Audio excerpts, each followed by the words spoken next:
안녕하세요. 곡성 주민 여러분, 처음 인사드립니다. 저는 자연으로 소리 여행을 떠나는 탐험가 장희권입니다.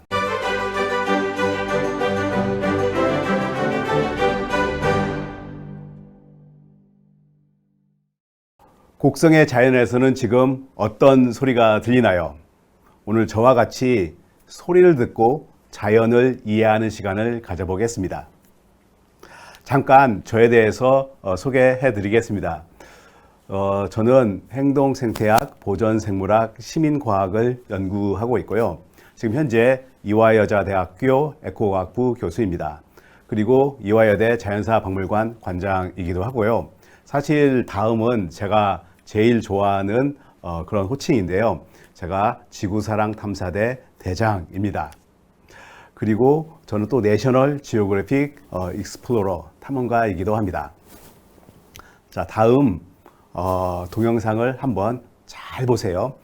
이것은 비가 오는 3월 밤이면은 볼 수 있는 그런 두꺼비의 행동인데요.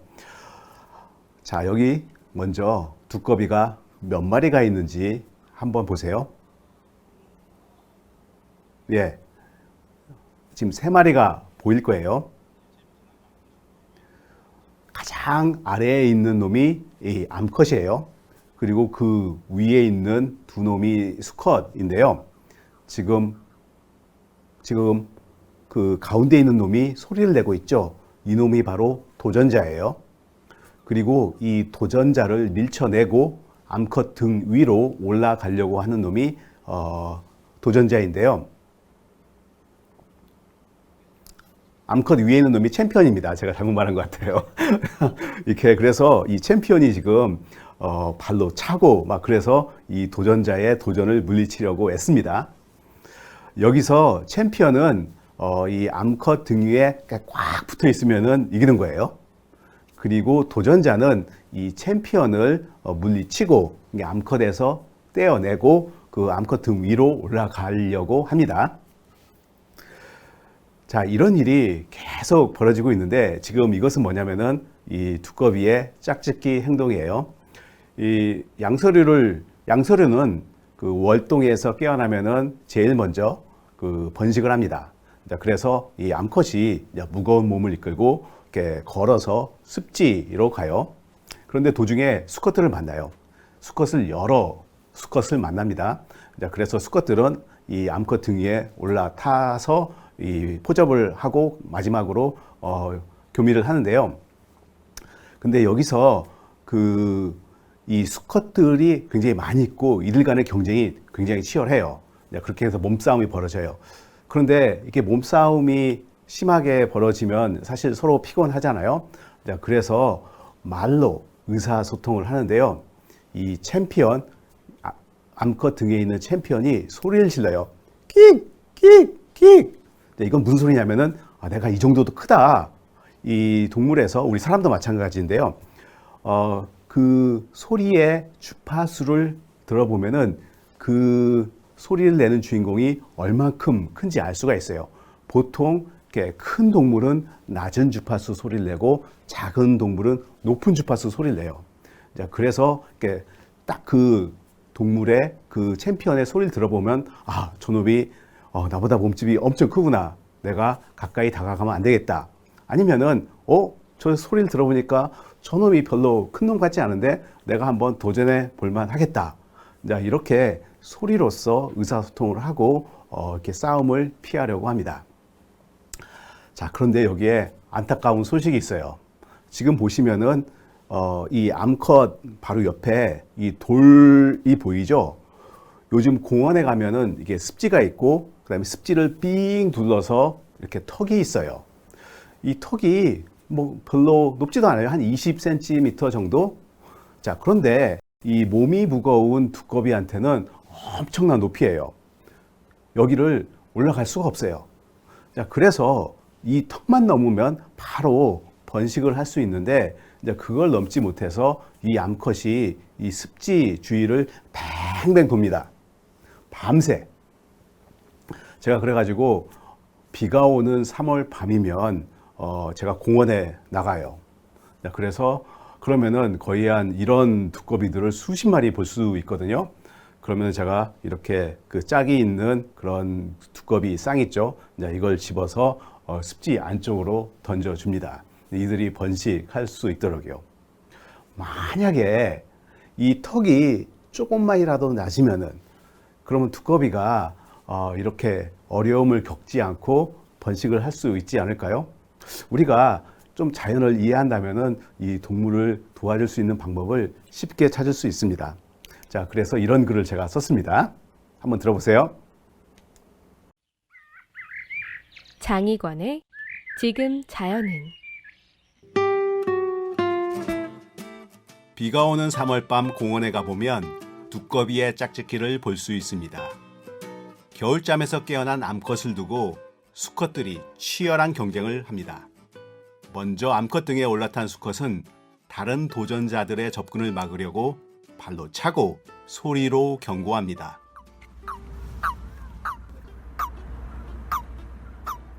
그러나 정작 두꺼비가 넘어야 할 어려움은 따로 있습니다. 공원의 습지는 종종 10여 센티미터의 턱으로 둘러싸여 있는데요. 몸이 무거운 두꺼비는 이 턱을 뛰어넘기 힘듭니다. 그래서 밤새 내내 습지를 빙빙 돌기만 하죠. 동물에 대한 사랑은 이런 턱을 낮추는 것에서부터 시작하면 어떨까요? 자, 다음은 노래새입니다. 이 새 정말 예쁘죠? 지금 턱을 보면은 이 부리 밑에 턱이 있는데요. 이 턱이 노란색이에요. 그래서 노랑턱 맷새인데요. 한번 노랑턱 맷새의 노래를 들어보겠습니다.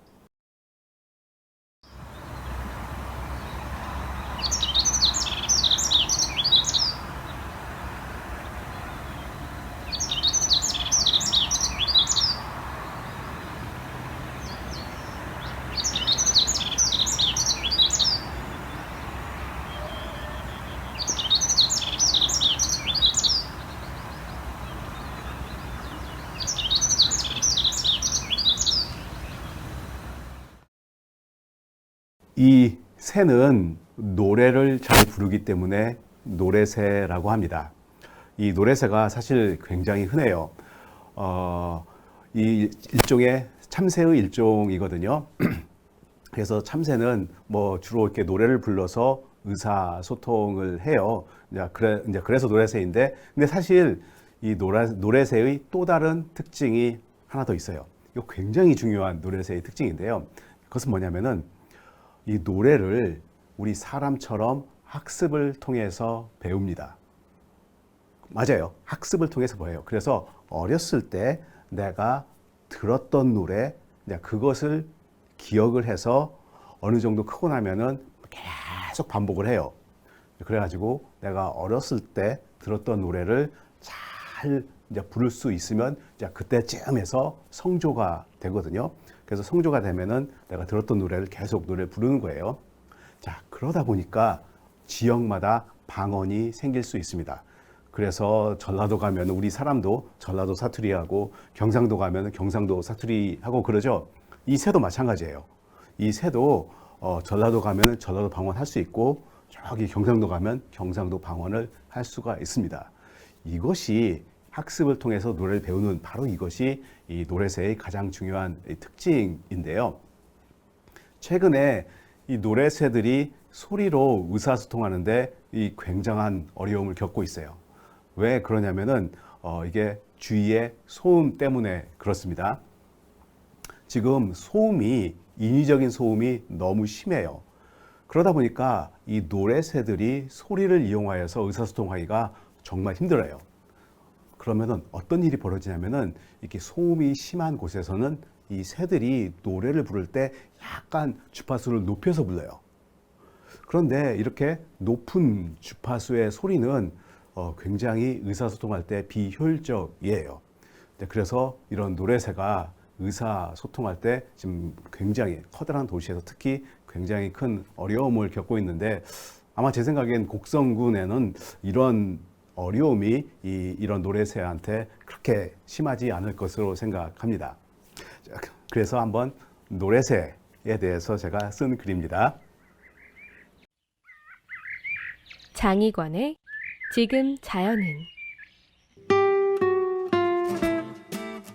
3월이면 참새, 박새, 곤줄박이 그리고 지금 들리는 노래의 주인공인 노랑턱 매새의 노랫소리가 자주 들리죠. 이들은 노래를 불러 짝짓기를 하고 심지어 우리가 언어를 배우듯 노래를 학습할 수도 있는데요. 이런 새들을 노래새라고 합니다. 최근 도심의 소음이 노래새의 노래를 파묻어 노래새가 의사소통하는 데 지장을 많이 받습니다. 그래서 노래새는 전 세계적으로 주파수를 높여 노래를 부르기 시작했지만 이 주파수 영역은 의사소통하는 데는 비효율적입니다. 인간의 쾌적함만이 아니라 동물의 생존을 위해서도 조용한 도시가 되어야 합니다. 이 사진을 한번 봐주시기 바랍니다. 이화여대 캠퍼스 사진인데요. 지금 여기 보면은 그 위에 있는 사진은 이화여대 대강당이고 그 아래 사진은 뭐 제가 늘 이렇게 통학하는 그 캠퍼스 안에 한 장소인데요. 위에 보면은 날짜가 있어요. 2021년 3월 29일, 그 다음에 4월 2일, 4월 8일, 4월 13일. 불과 한 2주 정도 되는 기간 동안에 보시다시피 지금 하나도 나뭇잎이 하나도 없는 그런 시간에서 지금 나뭇잎이 너무나도 지금 나와가지고 이렇게 푸르게 변했죠. 근데 그럴 때까지 한 불과 2주 정도의 시간이면 충분했어요. 자, 우리가 이것을 개엽이라고 하는데요. 사람들은 그래요. 우리나라에는 대자연이 없다고요. 이렇게 사하라 사막이라든가 아니면은 아마존 정글 이런 대자연이 우리나라에는 없다고 합니다. 저는 반대예요. 저는 우리나라에도 대자연이 있다고 생각해요. 바로 개엽인데요. 이 개엽은 우리나라에서 불과 아주 짧은 기간, 지금 보시다시피 한 2주 아니면 3주의 시간 동안에 회색의 환경에서 이 녹색의 환경으로 바꿔버립니다. 한번 하늘 높은 곳에 올라가서 이 공중에서 우리나라를 한번 쫙 이렇게 본다고 생각을 해보세요. 그럼 불과 한 2, 3주 사이에 회색에서 녹색으로 우리나라 전체가 확 바뀌는 거예요. 정말 너무 멋있는 대자연이 아닐까요? 이 대자연은 보기에도 정말 멋있지만 이 생태적으로 굉장히 중요한 의미를 가지고 있습니다. 이 식물의 잎은 특히 이 시기에 자라는 그 식물의 잎은 정말 아주 밝은 연두색이지요. 이렇게 좀 여름이 되면은 굉장히 진한 녹색이 되는데 지금 이 당시 자라는 연두색은 지금 태닌이라고 하는 약간 이렇게 독성 성분이에요. 그런 성분이 별로 없어요. 그렇기 때문에 이 바로 지금 자라는 연두색 그런 나뭇잎은 곤충이라든가 이 새들이 좋아하는 먹이가 됩니다. 그렇기 때문에 많은 동물들이 거의 대부분의 동물들이 바로 이 시기에 맞춰서 번식을 시작해요. 그래서 개엽은 봄이 진정으로 시작하는 시기라고 할 수가 있습니다. 장희관의 지금 자연은 지금 우리나라 전체가 회색에서 녹색으로 바뀌는 장관이 펼쳐지고 있습니다. 춥고 긴 겨울이 지나면 나무에서 새로운 잎이 나오기 시작합니다. 바로 개엽이라 하는데요. 새로 돋는 나뭇잎은 곤충이나 새의 먹이가 되죠. 그래서 대부분의 동물들은 이 시기에 맞춰 번식을 합니다. 하늘 높은 곳에서 내려다보고 있다고 상상해 보세요. 불과 몇 주 사이에 온 나라가 회색에서 녹색으로 바뀝니다.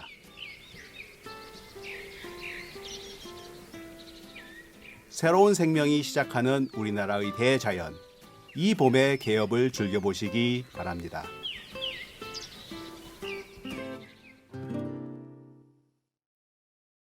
이 풍경을 한번 보세요. 아마 이 곡성에서는 굉장히 익숙한 그런 모습이 아닐까 하는데요.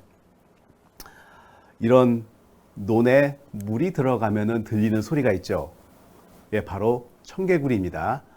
청개구리가 합창을 하는 시간이 사실 바로 지금인데요.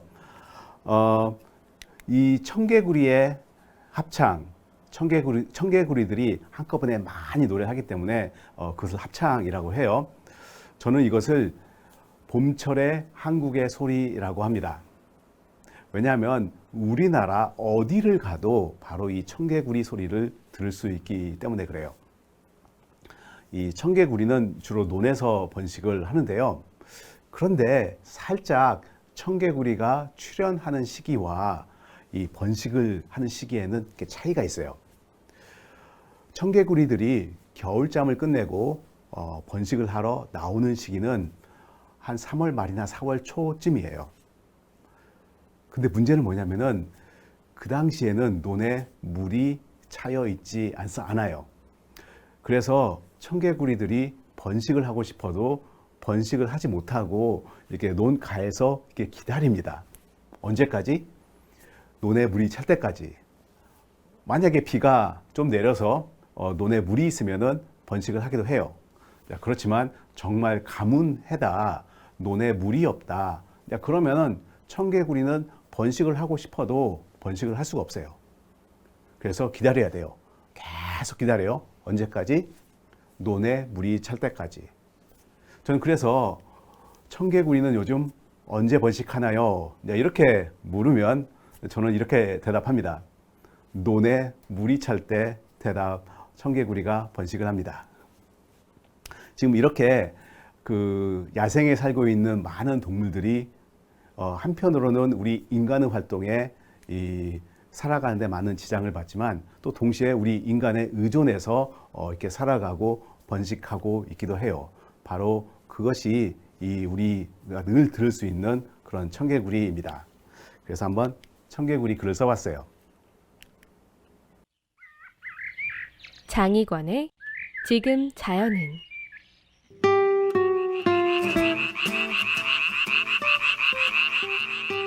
지금 듣는 청개구리의 합창을 저는 한국의 소리라고 부릅니다. 그만큼 우리나라 어디에서든지 쉽게 들을 수 있기 때문이죠. 청개구리는 4월에 동면을 끝내지만 논에 물이 없어서 노래도 번식도 할 수 없습니다. 그래서 물이 찰 때까지 논 근처에서 기다리고 있어야 하지요. 자연 습지가 거의 사라진 요즘 청개구리는 이제 논에 의지해 살아갑니다. 모내기 바로 전인 지금 논에 물을 대면 이때부터 청개구리가 합창을 시작하지요. 논에 물이 차서 한 해 농사가 잘 되길 바라는 마음은 사람도 청개구리도 마찬가지일 겁니다. 다음은 아마 이 곡성에서 익숙한 소리일 텐데요. 바로 제비의 소리입니다. 네, 한번 들어보세요.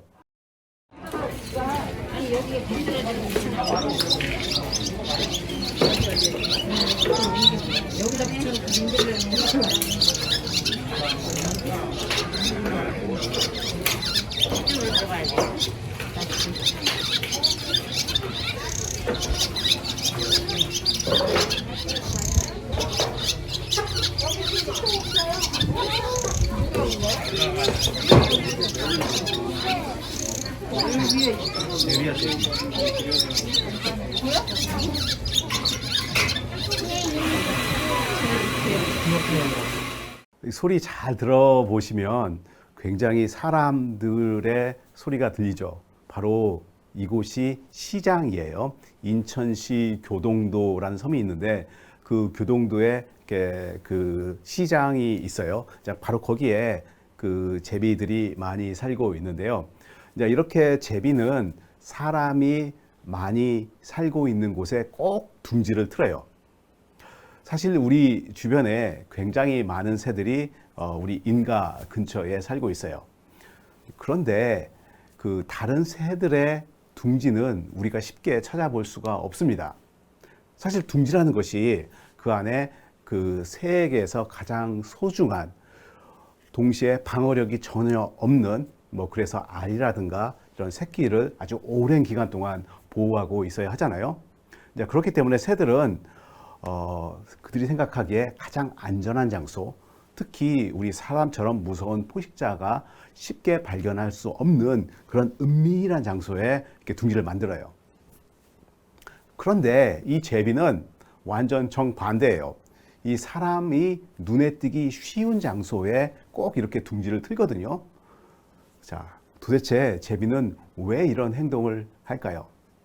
저는 그 힌트가 그 흥부전의 그 제일 처음 장면에서 그걸 알 수 있어요. 흥부전 처음 어떻게 시작하죠? 혹시 기억나시는 분 있을지 모르겠네요. 자, 거기 보면은 흥부가 자기 집으로 이렇게 가는데, 자, 그때 구렁이 한 마리가 그 제비 둥지를 덮치는 그 과정이 나오죠. 자, 그래가지고 그걸 보고 이 흥부가 깜짝 놀라가지고 들고 있던 이렇게 막대기 같은 거 있죠. 몽둥이, 지팡이, 막대기 뭐 이런 걸 들고 막 이렇게 내리쳐서 이 구렁이를 내쫓아요. 바로 지금 이것을 보면은 지금 사람이라는 아주 무서운 포식자가 또 구렁이라는 다른 포식자를 지금 견제해서 지금 내쫓고 있어요. 그러니까 제비의 입장에서 보면은 우리 사람이 너무 고마운 거예요. 우리 사람이라는 아주 강력한 상위 포식자가 있기 때문에 이 제비는 그 아래 그 사람의 알게 모르게 보호를 받으면은 굉장히 안전한 것이죠. 자, 그래서 제비는 우리 사람 눈에 띄는 곳에 이렇게 둥지를 틀어가지고 우리 사람의 보호를 받으려고 합니다.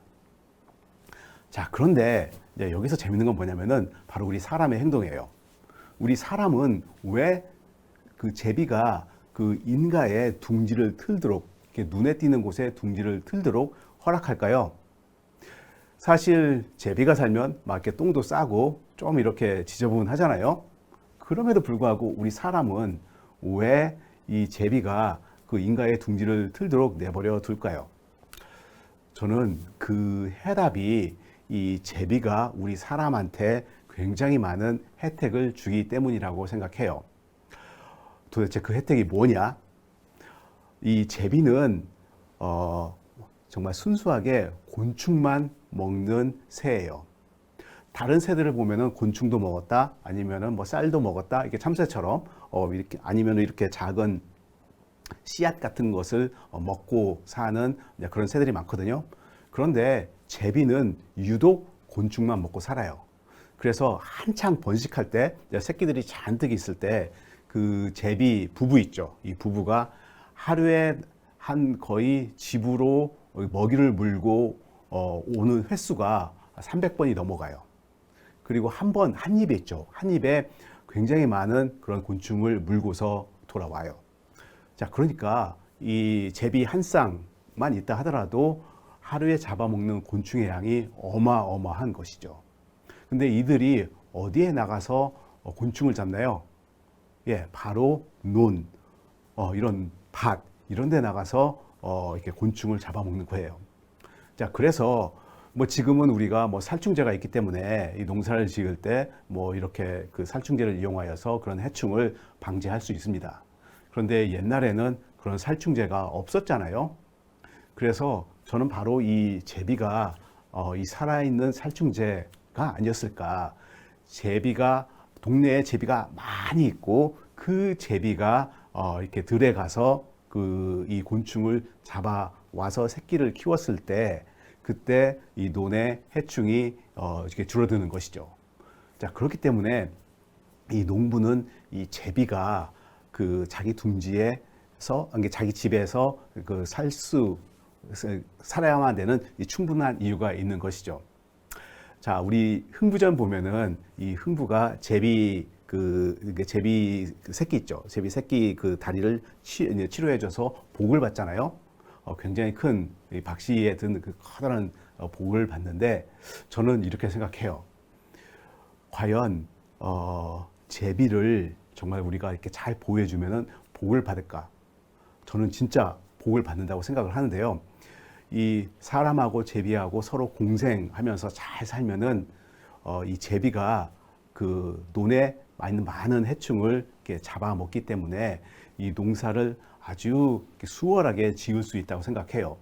그리고 농사를 수월하게 지으면은 풍년이잖아요.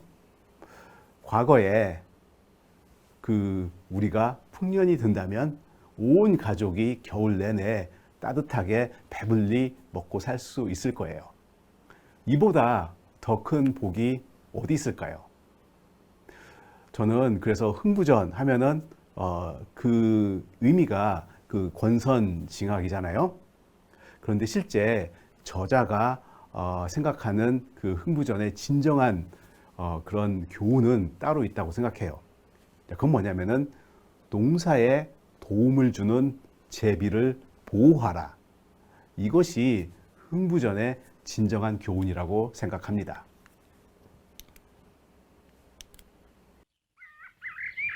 장희관의 지금 자연은.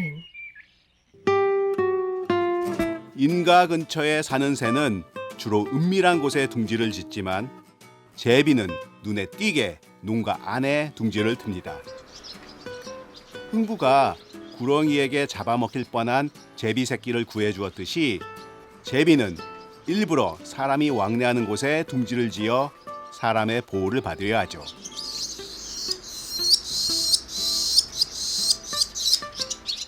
제비는 논에서 곤충을 잡아먹기 때문에 농약이 없던 과거에는 제비가 해충의 천적이었지요. 이렇듯 제비는 농부의 도움을 받아 새끼를 키우고 농부는 제비의 도움을 받아 풍년이 들게 합니다. 제비와 농부는 서로에게 최고의 친구였습니다.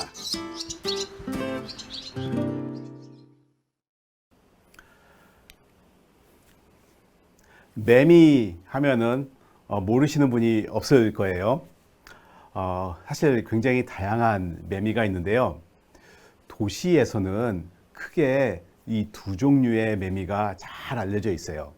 한번 소리를 듣고 어떤 매미인지 알아맞혀 보세요.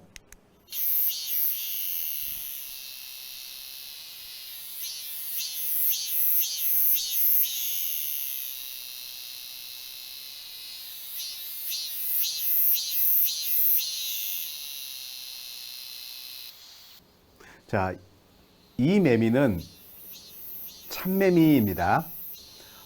좀 이렇게 서늘한 곳에서 노래를 해요. 최근에 남부 지역에서는 이 참매미가 사라지고 있다고 해요. 그래서 지금 곡성군에도 이 참매미의 소리가 들릴지 잘 모르겠어요. 자, 그런데 아마 이 소리는 잘 들어보셨을 겁니다. 한번 새로운 매미의 소리를 들어보세요.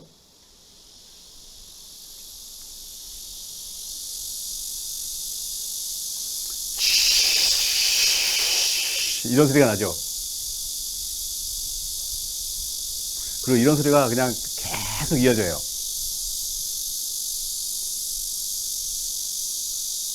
자, 이것은 말매미입니다. 주로 이렇게 남쪽 지방에도 굉장히 흔하고, 최근에 이 대도시에서도 이 말매미가 굉장히 흔해졌어요. 그러다 보니까 이 말매미들이 합창을 하는 소리가 너무 시끄러워서 지금 민원이 지금 많이 들어오고 있는데요. 이 매미는 혼자서 노래하기보다는 이렇게 같이 합창을 하는 경우가 많이 있어요. 사실 매미를 보면 굉장히 큰 곤충이잖아요.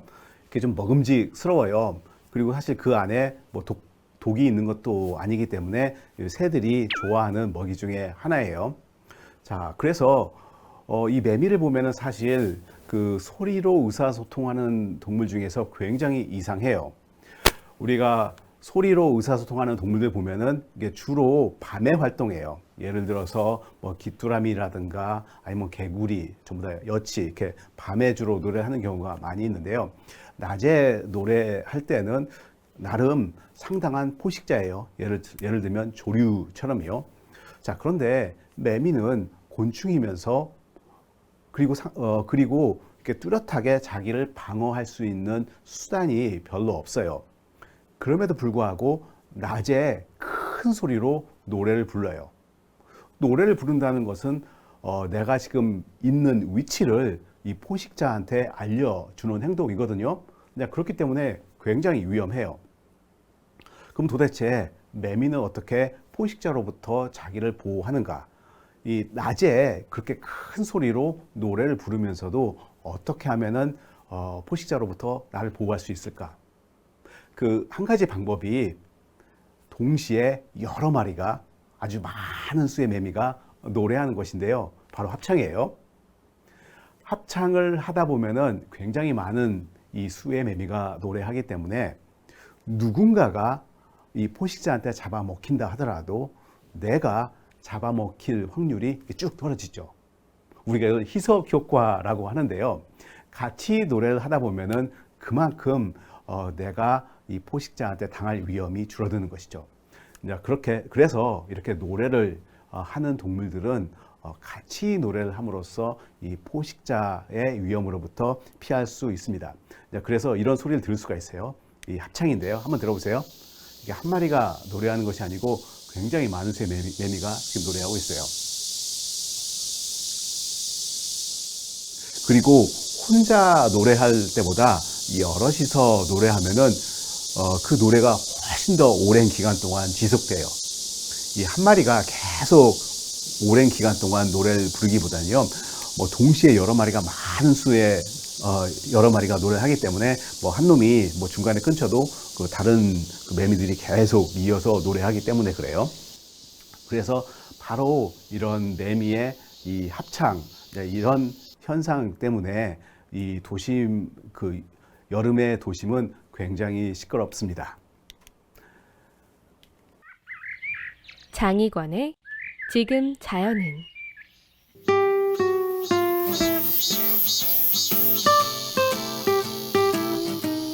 여름은 매미의 계절입니다. 매미는 솔로로 노래하기보다는 합창을 선호합니다. 포식자의 공격이 있더라도 같이 합창하면 자신이 공격당할 확률이 줄어들기 때문이죠.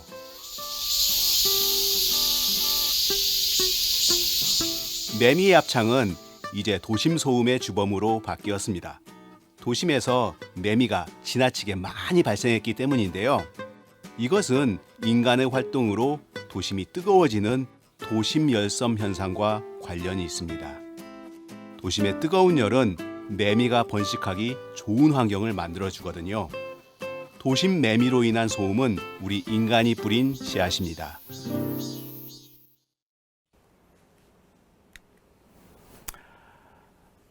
하천과 같은 이런 습지에 가면은 이런 갈대 숲을 많이 볼 수가 있죠. 그리고 갈대 숲을 가면은 놓칠 수 없는 소리가 있는데요. 바로 이 소리입니다.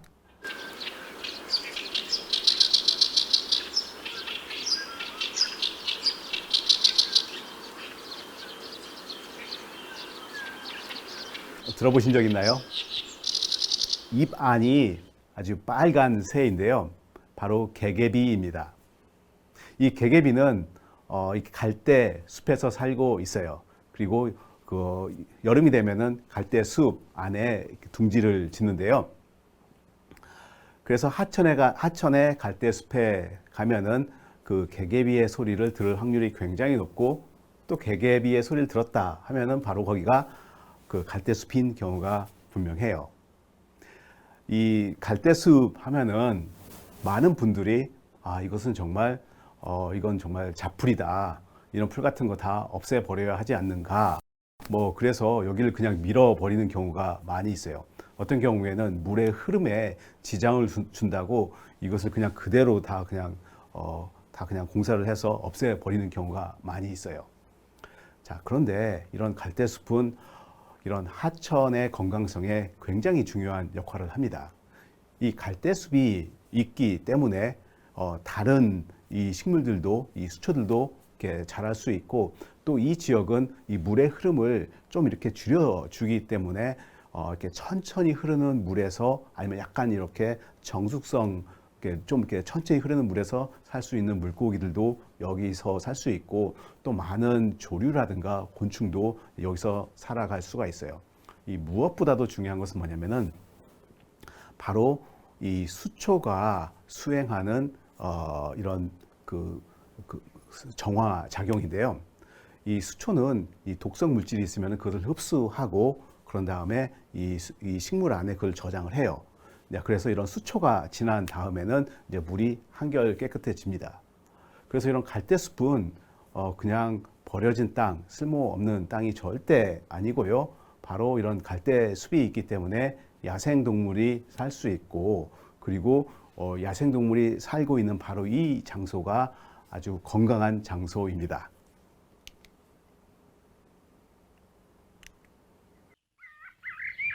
장의관의 지금 자연은.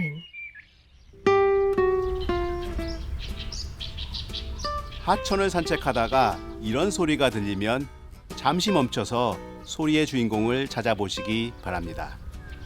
노래할 때 붉은색의 입안을 볼 수 있는 새, 개개비입니다.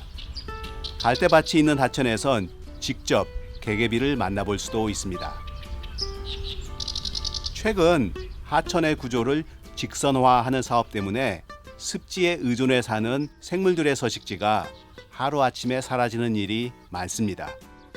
하천의 기능은 단순히 물을 흘려보내는 배수로 역할이 전부가 아닙니다. 하천은 생물들에게 보금자리를 제공합니다. 그리고 다양한 서식지가 있을 때 하천의 물도 맑아집니다.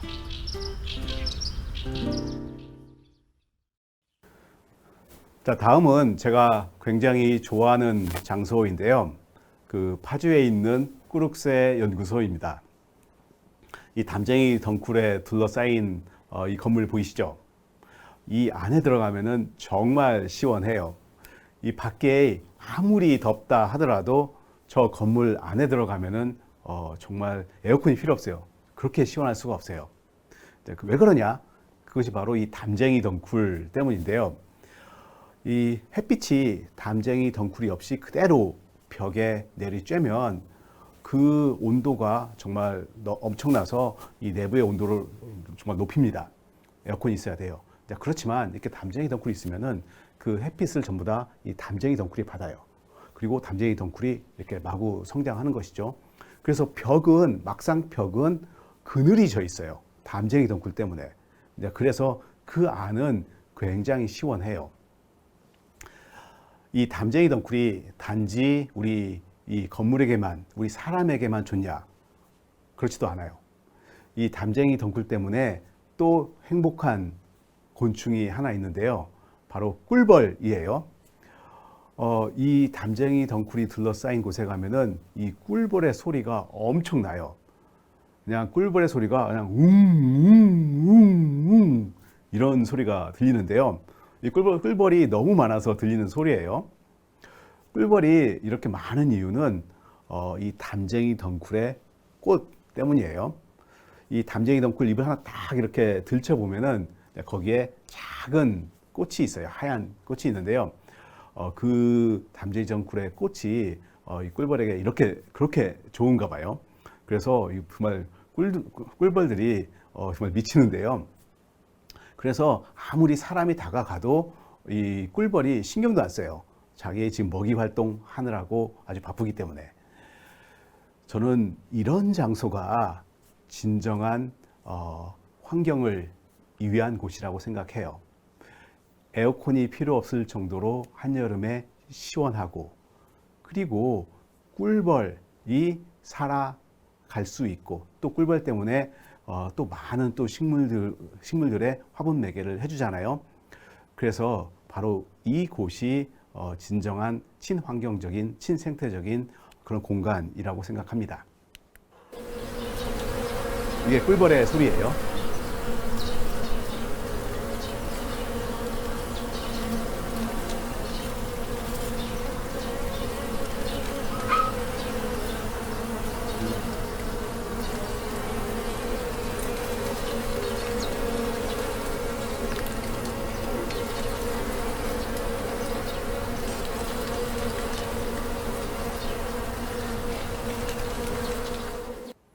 자, 그래서 다음과 같은 글을 썼습니다. 장의관의 지금 자연은. 우리는 꿀벌의 소리를 들으면 몸을 움찔합니다.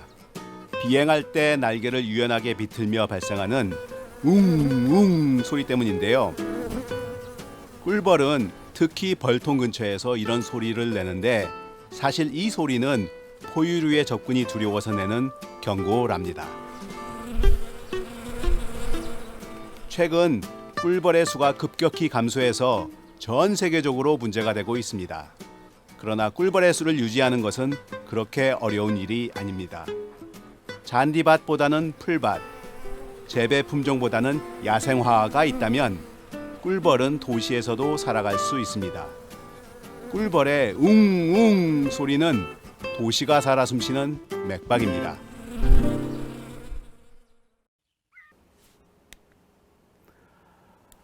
솔부엉이 소리 잘 아시죠? 아마 이 소리는 곡성에 많이 들릴 것 같은데요. 한번 들어보시죠.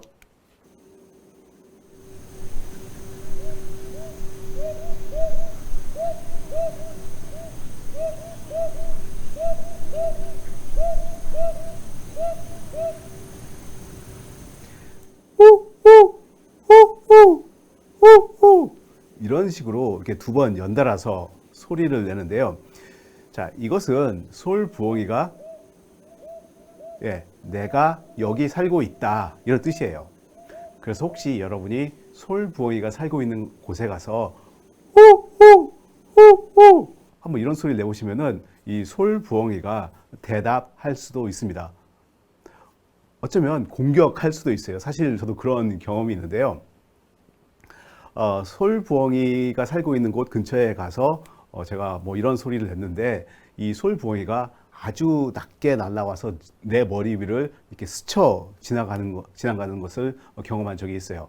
제 생각에는 도대체 이놈이 뭐 하는 놈인가? 왜 그 이런 소리를 내지? 그래서 아마 확인하는 것이 아니었나 생각해요. 최근에 이런 솔부엉이의 소리가 도시에서도 들리기 시작하였습니다. 이건 무슨 의미일까요? 이 솔부엉이는 곤충을 먹고 살아요. 그것도 밤 곤충입니다. 그래서 주로 커다란 딱정벌레들, 뭐 예를 들어서 뭐 사슴벌레, 뭐 이런 곤충 있죠. 아니면은 커다란 나방, 이런 밤 곤충을 먹고 살아요. 지금 여기 보면은 지금 솔부엉이가 지금 나방을 먹고 있는데요. 사실 이 나방을 잡아가지고 그 나방을 지금 처리하고 있어요. 뭐 날개 같은 거 떼어내고 이렇게 몸뚱이 있죠. 몸뚱이만 이렇게 좋게 만들어 가지고 그 바로 옆에 있는 그 나무 보면은 이렇게 구멍이 보이죠. 그 안에 새끼가 있어요. 그래서 이렇게 먹이를 처리해 가지고 이 먹이를 이 새끼한테 전달합니다. 자, 그렇기 때문에 이 솔부엉이가 있는 그 둥지 있죠. 솔부엉이의 둥지가 있는 곳에 가보면은 이 곤충의 잔해를 여기저기 볼 수가 있어요. 막 날개라든가 아니면 뭐 다리 먹다 남은 이렇게 머리 조각 뭐 이런 것들을 볼 수가 있는데 바로 거기서 지금 그 솔부엉이가 곤충을 처리해서 지금 먹었다는 그런 흔적들이에요. 도심 숲에 이런 솔부엉이의 소리가 들린다면 그것은 솔부엉이가 그곳에서 번식하고 있다는 것이고, 그리고 솔부엉이가 번식을 할 수 있을 정도로 지금 곤충이 굉장히 많이 있다는 거예요. 곤충 도대체 어떤 곳에 많이 있어요? 이렇게 아름드리 참나무 숲 있죠. 이렇게 그 숲에 가보면은 그런 아름드리 나무들, 그런데 가보면은 이렇게 밤에 수액이 나오잖아요. 수액이 있는 곳에 밤에 곤충들이 몰려들어서 그 수액을 먹어요. 그래서 그런 곤충들을 이 솔부엉이가 잡아먹는 것이죠. 그래서 솔부엉이가 곤충을 잡아먹고 번식을 한다. 자, 그것은 곤충이 많다. 밤 곤충이 많다. 그리고 밤 곤충이 많다는 것은 지금 이 숲에 지금 커다란 아름드리 나무가 살 수 있을 정도로 성숙해졌다는 의미입니다. 그래서 솔부엉이 소리가 들린다는 것은 굉장히 좋은 신호예요. 이 도시에서도 지금 굉장히 좋은 숲이 있어가지고 드디어 솔부엉이도 번식을 할 수 있구나. 이제 그런 의미입니다. 장의관의 지금 자연은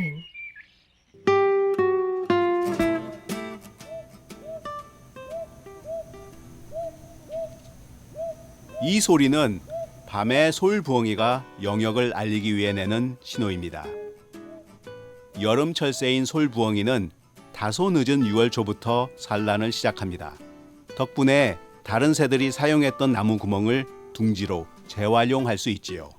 솔부엉이는 주로 나방이나 딱정벌레와 같이 밤에 활동하는 곤충을 잡아먹습니다. 요즘 대도시에서도 솔부엉이의 소리가 들리기 시작했습니다. 그건 숲의 나무가 빼곡하여 밤 곤충이 충분하다는 뜻인데요. 그래서 솔부엉이의 소리는 우리의 숲이 성숙해졌다는 증거랍니다. 자연의 소리 잘 들어보셨나요? 혹시 몇 종의 소리나 들어보셨나요? 아마 여기 계신 곡성 주민분들은 거의 대부분의 소리를 잘 들었을 것이라고 생각하는데요. 만약에 그렇지 않다면 아마 여러분은, 그렇지 않은 분은 이 곡성의 자연을 제대로 즐기지 않는 분이라고 생각해요. 저는 이 동물이 잘 살고 있는 생태계가 건강한 생태계라고 생각해요. 그리고 우리 사람은 이 건강한 생태계에서 살아갈 때 우리 자신도 건강하고, 그리고 우리가 건강하기 때문에 또 행복하다고 생각합니다. 곡성군은 우리 사람이 살고 싶어 하는 그런 건강한 생태계라고 생각합니다. 오늘 잘 들어주셔서 감사합니다.